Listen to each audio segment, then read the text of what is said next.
Hello and a warm welcome. You've joined us on Market Fatafat right here on ET Now. I'm Ashesha Jwariu. With me is Ankita Saxena, and this is a show where we discuss all the stocks that are buzzing in trade today, either based on news flow or on technicals. But before that, let's have a look at how the markets are doing today. And Ankita, turning out to be a good day, at least for the Nifty. All the banking stocks are underperforming in trade today. Ashesha, yes, we do see the Nifty Bank fall by 0.6%, more than 0.5% fall coming in on Nifty Bank as of now. But as far as Nifty is also concerned, we had managed to scale this 25,200 levels, but we have not been able to maintain those levels. We have cooled off from there. In fact, it's a cool off of a good 50 odd points. So we have actually corrected from there. We are at 25,167 levels. So really 25,200 is forming a resistance as far as Nifty is concerned, because once we scale those levels, there was a selling pressure again on Nifty.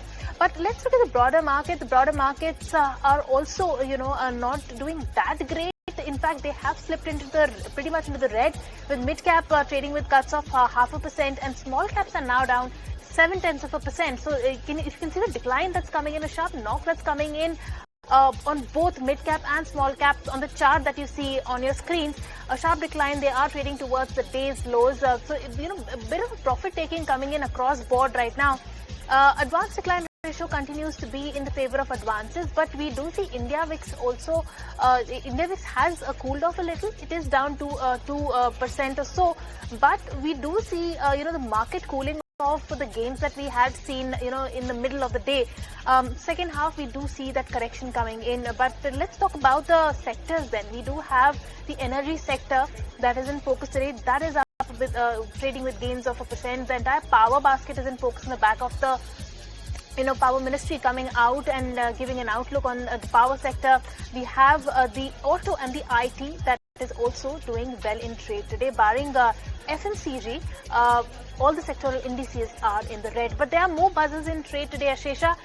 To talk about those buzzers, let's get going with the show then. Well, yes, and we'll discuss all of those buzzers over the course of the next 1 hour. And on the technicals, we are now joined by Nagaraj Shetti, Technical and Derivative Research Analyst at HDFC Securities. And on the research side, we have Kanishka and Rabinder. Thank you so much for taking your time out and joining us. But the first stock or the first sector that is in the spotlight this afternoon is the alcohol beverage industry, and United Spirits in particular.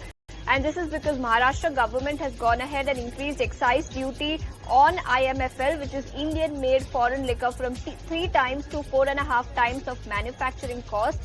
And this is likely to have a negative impact on United Spirits. Remember, this is only on IMFL, which means wine and other drinks which have lower alcohol content have been exempt from this particular case. But United Spirits, that is likely to be impacted. Remember, United Spirits generates nearly 20 to 22% of its revenue from the state of Maharashtra, and Elara Securities believes that its earnings could be impacted by about 8 to 9% on account of this move, and hence we are seeing that sharp downtick. The stock is down nearly 7% as we speak.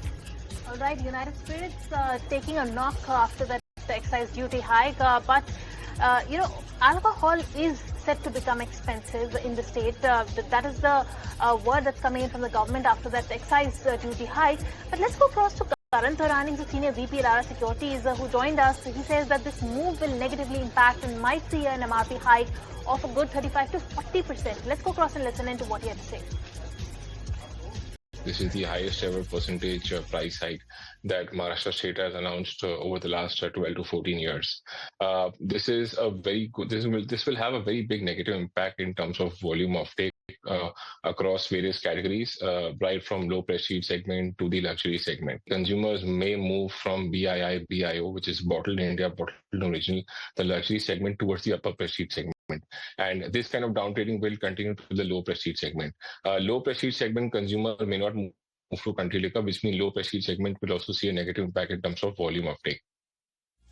That's the word coming in from Karan Taurani of Elara Capital. But we also spoke to Sanjeev Padhi, Chief Executive Officer at ISWAI, and he believes that consumers are likely to downgrade to cheaper alcohol.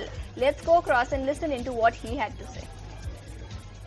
It's too early to say at this point in time how and what will be the exact impact on MRPs. I think the most important thing is that Maharashtra has always been a state where premiumization, which means consumers were being given an opportunity to move up, and therefore revenue efficiencies of the state was going up, and therefore the revenue per case was going up. Our concern, and at this point in time, is that that process may get, I would say, put brakes on that process, and there would be a concern that consumers may start rethinking their options. Moving on then to the next counter, IRIDA is what you picked up for us, Nagaraj, on the charts. In fact, on the news flow also, it has raised 2,000 odd crores from QIP, and IRIDA is in focus on the back of that. But on the charts, what do you see for this counter? Yeah, hi, good afternoon, Ankita. The chartically has been in a constant up move over the last few weeks. It has been forming high tops and bottoms on the chart, is indicating the strength is gradually building up after a big downtrend. Currently, the stock price has broken above the 200 EMA, placed at the higher levels. The overall chart pattern is indicating more upside to be there in IREDA in the next at least a couple of weeks. I think the next upside levels, which is the next resistance to be watched, is around 195 levels in the next 1 month. Alright, so that's the word coming in on IRIDA on the charts. But moving on to the next set of counters, the hospitality pack that's in focus today on the back of ICRA that has come out with that has revised its outlook on the hospitality industry to stable from a positive outlook. Now, they feel that FY26 revenue growth is seen at 6 to 8%, down from the double digits that we saw in FY23 to FY25. Now, the pan-India, premium hotels occupancy is expected at 72 to 74% in FY26. That's up from 70 to 72% in FY24-25. The ARRs is expected at 8,200 to 8,500 versus the 8,000 to 8,200 in FY25. They expect the growth to be aided by limited supply and hotel upgrades. They also feel that as far as foreign versus domestic demand is concerned, they feel that the foreign tourist arrivals is likely to stay low short term and the recovery is going to be rather gradual. The domestic tourism remains strong and will lead the demand, and the growth is likely to be supported by better infrastructure, air links and new convenient convention centers. And on the back of this note by ICRA on the hospitality industry stocks like Indian Hotels is in focus, and so is ITC Hotels. Indian Hotels declining in trade with cuts of 1.8% because the outlook has been turned to stable from an earlier positive outlook. Hospitality stocks in focus on the back of this ICRA report, but with sustained domestic tourism demand and improved margins in some sectors. Sri Kumar Krishnamurthy, Senior Vice President and Co-Group Head ICRA, talks about the pricing and conditions at which this sector will be in better value. Let's go across and listen into what he had to say. This phase, FY24 and 25, we noticed that the industry hit the all-time high level, peak levels of 70 to 72 odd %. The fact that it remained at 70 plus zone in FY25 as well reflects that the demand story is continuing to stay. We still believe that the scope for sustained expansion in the pricing, while we do expect somewhere around a 4 to 5% increase in ARRs, the sustained expansion in pricing that was witnessed in the last couple of years is kind of unlikely. The important element of the important leg of the growth for this particular sector was the FTA, which is still at pre-COVID levels, which was expected to kind of revive and come back more specifically across the geography, not only the northern market. The inherent margins in the sector are quite strong. The gross margins are very strong in this particular sector. What has happened during the phase of COVID, we noticed that there has been good amount of measures taken towards controlling cost. All right, so that's the word coming in from ICRA on the hospitality business. But Ravinder, you picked up Vodafone Idea for us. Tell us what's the news flow here.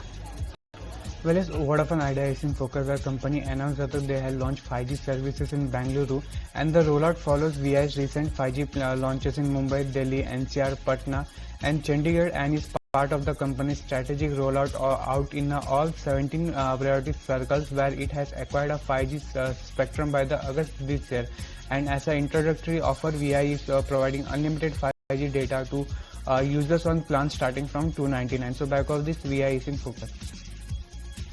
Okay, so Vodafone Idea in focus on the back of that. But Nagaraj, you've picked up ONGC for us today. The stock is up over 1.5%. 249 is where the stock is currently trading. Where do you see the stock headed from here on? Look at the back chart of this ONGC. We can observe that larger range-bound actions within a high low of around 250, 260, 235 at the lower levels, and currently placed at the upper end of the range. Recently, we have seen upside breakout of the down-sloping trend line. The overall chart pattern is now ready to break above a strong hurdle of around 250 levels, 250 to 52 levels. Once it moves above that band, I'm expecting this to move towards the next resistance of around 270. All right, moving on from ONGC to Maruti Suzuki, that's in focus today. Kanishka, take us through the news flow here.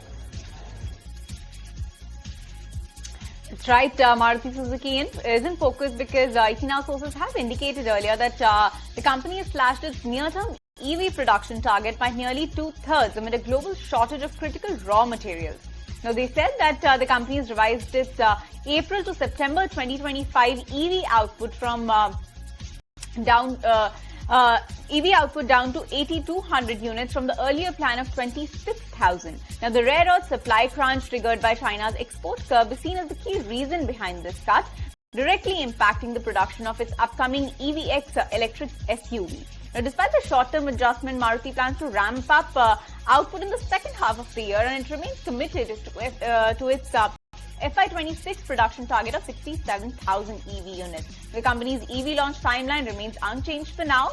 Now, Maruti Suzuki is yet to, has declined to comment on Equinox queries as far as the production cut is concerned. But if you look at the stock right now, it's trading about 0.5% lower following the news. Okay, so the stock is down nearly 0.5% on the back of that production cut that the company has announced. But we need to slip into a very short break on that note. We'll discuss many more buzzers on the other side of the break. Don't go anywhere. पैसा लगाना है तो Century Ply Club. Now, and this is a show where we discuss all the stocks that are buzzing in trade today.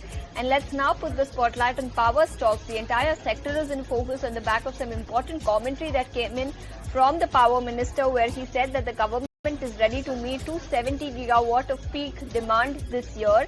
He also went on to say that they've announced a 5,400 crore VGF scheme, which has been approved for battery storage to attract about 33,000 crore worth of investment.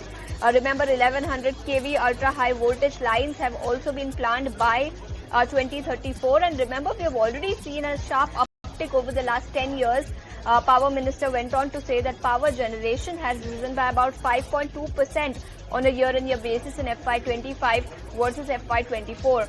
Apart from this, there's also a separate news piece. S&P came out with a report where they believe that capex is likely to double to $800 to $850 billion by 2050, and power sector will be a key beneficiary of that.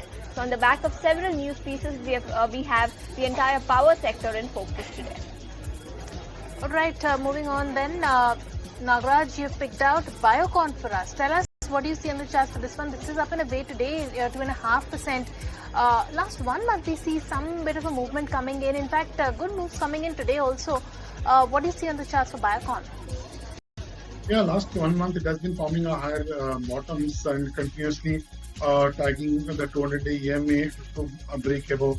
Now it has broken above the 200-day EMA, currently placed at the edge of upside breakout of the range as well. I think the more upside could be there. The overall chart pattern, volume and the RSI indicating positive bias. The next upside levels to be watched, which is the next hurdle around 375 levels in the next few weeks. All right, moving on then to the next counter that is in focus today, and that is Bank of Baroda. Let's take a look at what's the news flow here as far as Bank of Baroda is concerned. Well, we did see the rate cut coming in, on Friday, but now Bank of Baroda has announced a revision in the marginal cost of funds based on the lending rate, which is MCLR. That is going to be effective from 12th of June 2025. Now, the bank has revised its rate for various tenures, which may impact the interest rates on loans linked to MCLR. Now, the revised rates are as follows. The overnight MCLR remains unchanged at 8.15%. The 1 month MCLR has been revised to 8.3% from 8.35% earlier on. The 3-month MCLR has been revised to 8.5% and the 6-month MCLR has been revised to 8.75%. Now, the 1-year MCLR has been revised to 8.9%. Now, the revision in MCLR may benefit borrowers with loans linked to MCLR, as they may be eligible now for lower interest rates on home loans, personal loans and business loans. On the back of that, Bank of Baroda is in focus today, has given up all those gains. In fact, mirroring the market, it is trading a sharp knock coming in right now, trading at the lowest point of the day, Bank of Baroda with cuts of 1.8%. But shifting focus from Bank of Baroda to Coal India, then the stock is sitting on with marginal amount of gains, up 0.6%. Nagaraj, tell us from 402 odd levels, where do you see the stock headed in the near term? Yeah, I'm expecting more upside in this power stock. Has been in a resistance, placed at the resistance, continuously making an attempt of breakout of 200-day EMA and also a strong resistance around 405, 410 levels. Now it is showing some good improvement at the stage chart levels with rise in volume. I'm expecting more upside to come from here onwards, and 428 to 430 is going to be the next upside resistance to be watched for these stocks in the next 1 month. Alright, that's Coal India on the charts. Coming to you then, Ravinder. Oil India is one of the top buzzers today on the back of a brokerage that's initiated coverage. Tell us, what does the brokerage say?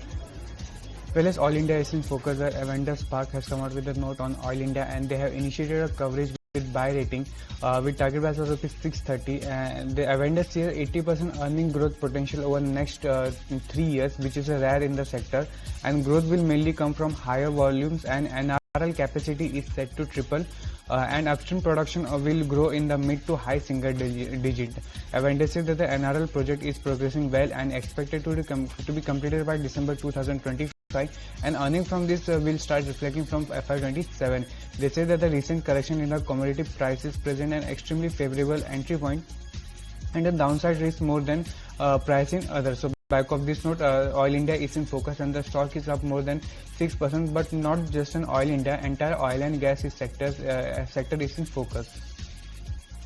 Entire oil and gas sector is in focus. On the back of that, Oil India, on the back of that Avendus report, is up a solid 6%. But Nagaraj, what do technicals suggest for Oil India after the solid 6% up move today? Yes, definitely the chart pattern is very attractive right now. We have seen some range bound action and a decisive upside breakout of the range in today's sessions. More upside is likely. The overall chart pattern is looking positive with the volume, rising volume with the event as well. And I'm expecting the next resistance to be watched for this stock is around 495 to 496 levels.